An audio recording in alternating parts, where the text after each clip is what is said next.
Guru kita harus jadi guru pembelajar. Satu, tentu guru itu harus jadi teladan, akhlaknya baik, betul kan? Itu syarat nomor satu, itu akhlak ini, karakternya baik. Yang kedua, kalau boleh usul, ada 3 hal nih buat guru kita. 1, kemampuan berpikir kritis. 2, kemampuan berpikir kreatif. 3, kemampuan berpikir adaptif. 3-nya aja nih. Pondasinya akhlak, tambahnya 3 kemampuan. Begitu dia bisa berpikir kritis, maka dia selalu muncul inovasi. Muncul di situ kreativitas. Tidak mungkin kreatif tanpa kritis. Orang yang kritis itu muncul kreativitas.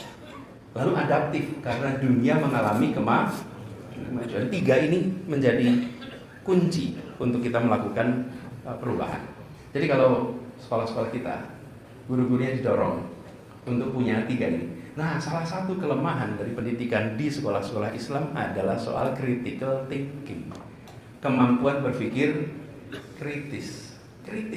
Dan kemampuan berpikir kritis itu artinya apa? Artinya menumbuhkan semangat bertanya.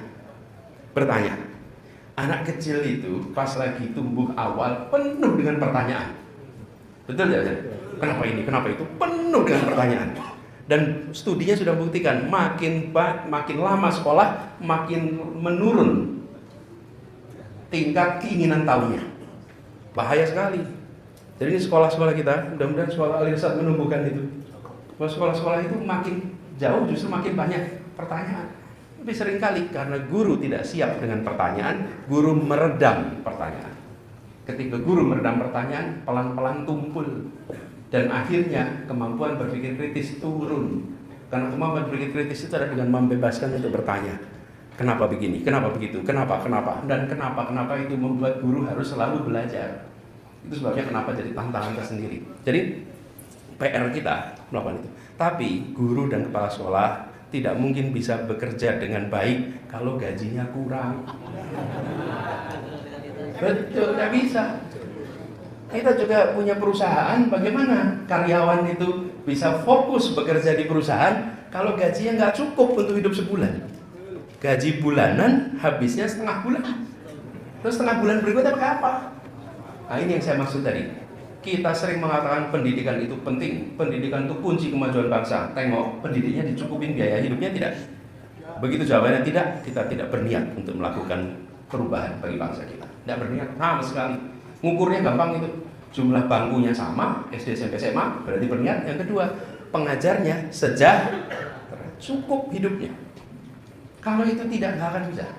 Karena itu sesungguhnya bagi yayasan-yayasan pengelola pendidikan, mari cari caranya supaya semua guru bisa konsentrasi mendidik anak kita, karena yayasannya konsentrasi mengurusi kesejahteraan gurunya.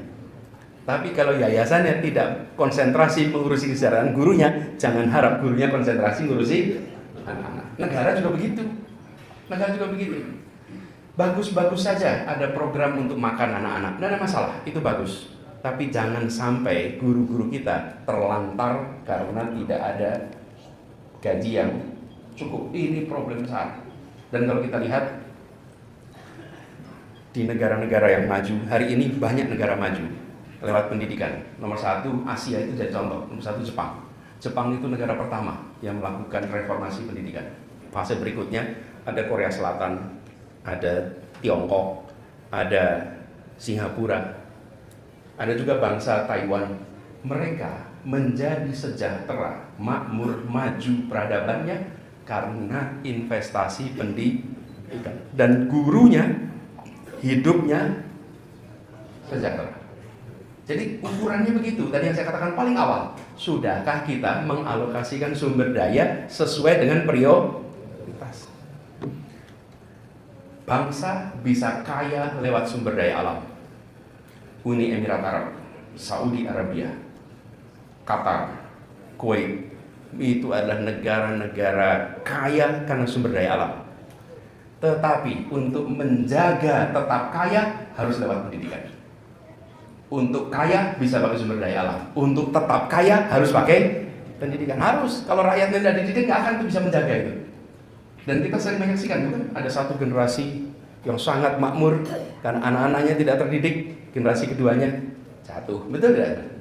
Ini tanah ini adalah saksi bagaimana di sini pusat perekonomian di zaman kolonial Belanda. Betul tidak? Surabaya itu adalah kota pelabuhan terbesar di Asia Tenggara. Surabaya adalah pusat perekonomian terbesar di Asia Tenggara. Seluruh jalur kereta api Pulau Jawa muaranya di Surabaya. Perak, Tanjung Perak adalah pelabuhan terbesar. Singapura nggak ada artinya waktu itu. Terbesar itu di sini.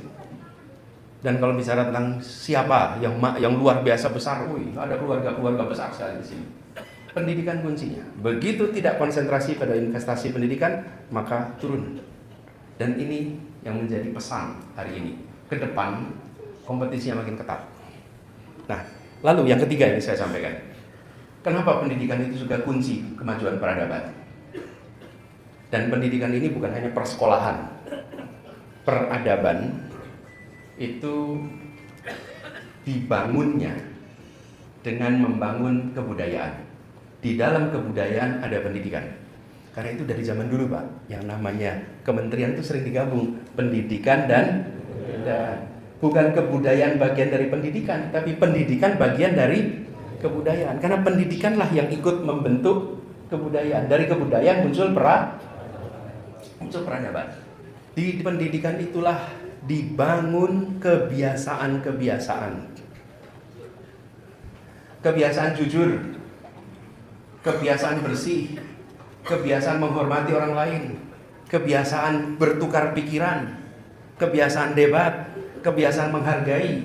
Itu semua prosesnya di mana? Di pendidikan.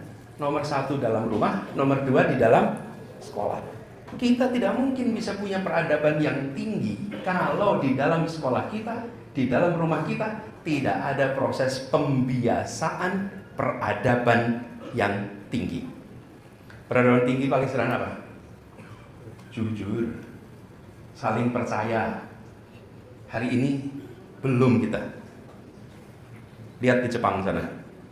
Jepang itu kalau bicara tentang kejujuran, top, tertib. Habis tsunami saja, semua nggak punya apa-apa. Tidak ada penjarahan toko, nggak ada. Betul kan? Ada bantuan datang, antri. Semua nggak dapat antri.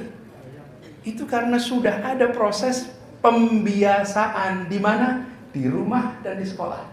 Itu dua-duanya pendidikan tuh. Inilah yang kemudian membentuk menjadi kebudayaan yang akhirnya kita sebut sebagai peradaban. Mulainya di situ. Nah, rumah kita, sekolah kita itu ujung tombak. Jadi tempatkan sekolah itu tempat pembentukan kebiasaan. Kalau jadi pengelola pemerintahan, saya termasuk ingin cerita pengalaman di Jakarta. Saya dapat tugas di Jakarta, saya katakan ini kita di kota ini harus membangun kebiasaan. Bapak-bapak ada yang pernah naik kereta api bawah tanah Jakarta, MRT? Belum, nanti kapan-kapan panjenengan coba nanti. Tapi harus di Jakarta, jadi nggak bisa dari sini. Itu waktu MRT dibangun, saya kemudian pas di ujung saya yang tugas. Saya sampaikan kepada semua, buat sebuah kota, kendaraan umum, apalagi seperti MRT, adalah alat pendidikan. Bukan sekedar alat pemindah badan dari satu tempat ke tempat lain. Kenapa alat pendidikan? Karena di sini kita akan ngajari namanya tepat waktu. Keretanya itu kalau ditulis jam 16.23, ya betul-betul berangkat 16.23. Datangnya 16.20, ya betul-betul 16.20. Ketepatan waktu itu ada. Dan saya katakan, nanti setiap penumpang yang datang tiap hari, dia akan mengalami kebiasaan tepat waktu. Itu kebiasaan tuh. Proses karena itu pembentukan kebudayaan ini dengan transportasi umum. Lalu sampai di situ. Ini pas uji coba MRT, ada seorang ibu menteri ikut nyobain. Setelah selesai nyobain, terus dia datang ke saya, Mas, saya ada satu masukan untuk MRT. Apa Bu? Kurang tempat sampah. Di MRT itu kurang tempat sampah, jadi nggak bisa buang sampah. Terus saya katakan, memang di seluruh kereta dan seluruh stasiun tidak ada tempat sampah. Tidak ada. Nah terus kalau punya sampah, siapa bilang itu sampah? Itu sisa, bukan sampah. Jenengan buka permen, bungkusnya itu sisa, bukan sampah. Kantongin. Buat tisu, kantongin. Kenapa tempat sampah itu jadi seluas kota? Kenapa tempat sampah itu seluas stasiun? Kosong, tidak ada tempat sampah. Kita sedang mendidik penduduk Jakarta untuk membiasakan buang sampah di rumah dan buang sampah di kantor. Oke, itu namanya proses pembiasaan. Apa yang terjadi? Bersih, antri tertib. Coba panjenengan datang ke sana. Apa yang terjadi? Setiap hari ada 120 sampai 130 ribu orang setiap hari naik kereta api itu.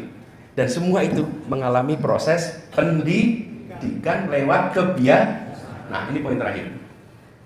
Bangun kebiasaan. Kebiasaan untuk punya adab yang baik. Karena itu kita disebutnya peradaban. Salah satunya ketertiban, kejujuran, rapian. Kalau itu ada, insya Allah bisa. Hari ini kita punya masalah kejujuran di umat kita ini.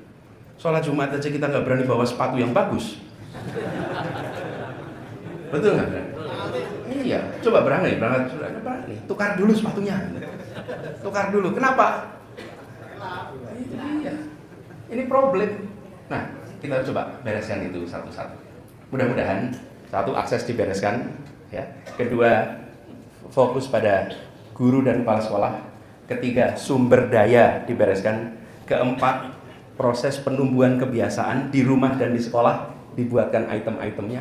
Di situ nanti kita bisa mewujudkan pendidikan sebagai kunci membangun peradaban. Itu.